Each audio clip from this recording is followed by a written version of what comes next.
There it is live this Friday the 13th from York Hall, the ABA Championship. It is a sensational right now. At the end, 4 venues. At the end of that, we've got the WBA World Middleweight Champion Felix Sturm, Sebastian Zbik. I'd forgotten about the Sturm Zbik fight. I mean, it's a staggering night. The question is Zbik in the right place, right time? Matthew Macklin and Martin Murray were in the right place. They didn't get it. Zbik could be in the right place, but these kids who we're going to see in the amateurs next week, it's great that we're bringing amateur boxing to Box Nation, and these kids are 2016. No, that whole, you're absolutely right there. That point you make is about is it Zbik's time?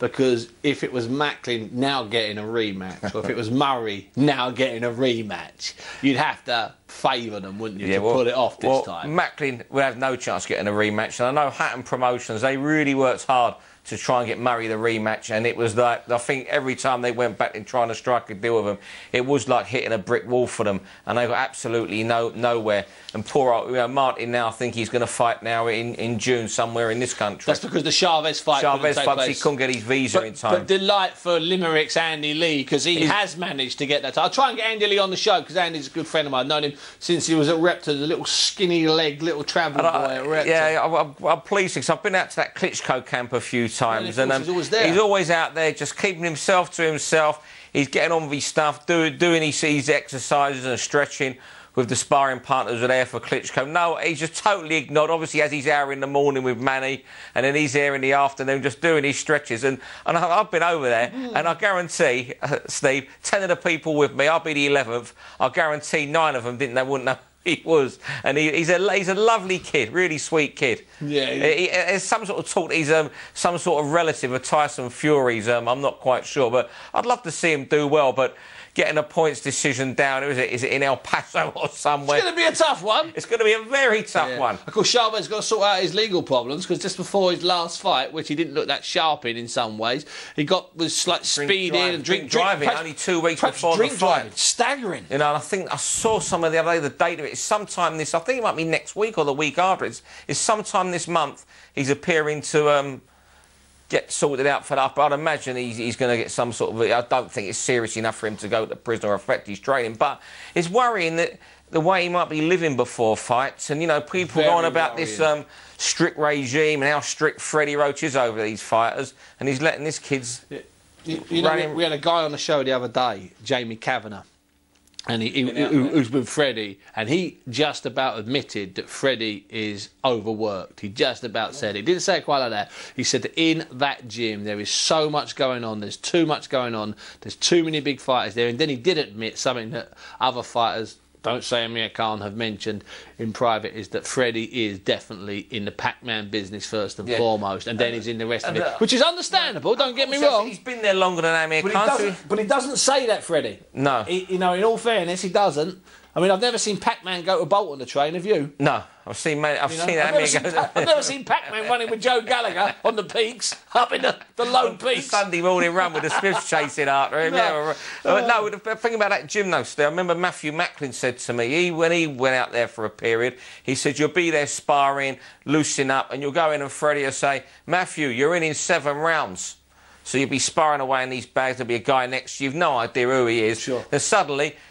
And they'd be in the 6th round of the spar that's going on before. Matthew, you're in next. Suddenly you'd walk round and the guy you've been chatting to is the guy you're going to be sparring with, and you wouldn't know. And it's like a conveyor belt there, Steve. Yeah, it is like a conveyor belt. And I think sometimes too many people fall in love with the idea that you can just produce champions constantly that way. It doesn't work that way, because if it did work that way, all the conveyor belts in all the cities in America, certainly the poor centres, places like Detroit, places like the Bronx, places like Brooklyn, places like Chicago, places like Los Angeles, they would be producing all the time. They're not. It's the good champions, the good champion trainers that go into those places that create the gyms. They're producing. Otherwise, there would just be a conveyor belt of fighters. It doesn't work that way. I think a lot of people go there and they fall in love with the romantic side of it. There's Freddie there, including the journalists. That's what I'm referring to the journalists. A little car park. Underneath it, you know, you've got an Alcoholics Anonymous centre.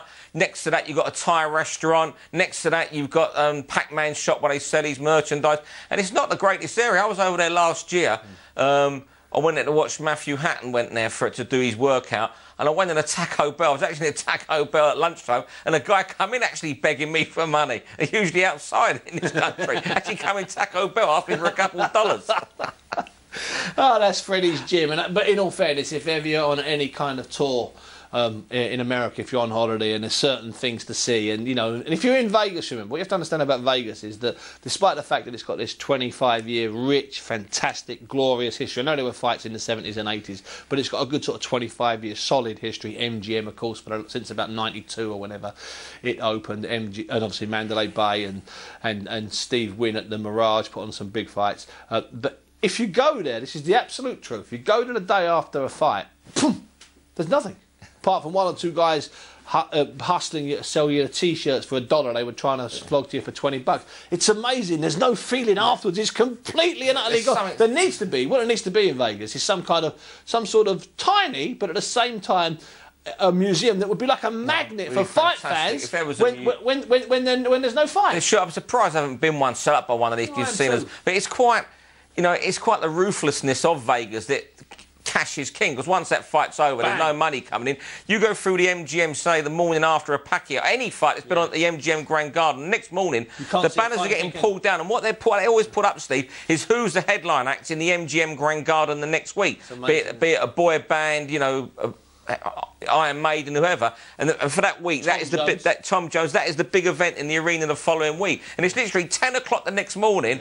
You can go for breakfast at that little fast food court that we popped to there, and the banners are coming down, and suddenly, the Backstreet Boys reunion are getting put back up, and they're history. And of course, the only exception to that, and we'll round up the Vegas talking, the only exception to that was when Ricky was there, because so many of his fans, because there were so many of them there, they couldn't get out on the Sunday or the Monday. Sometimes they were there till the Tuesday. I remember one night after a Ricky fight, I stayed one night until the Monday night, and they were still singing. I thought I'd knocked my head and gone back 2 days.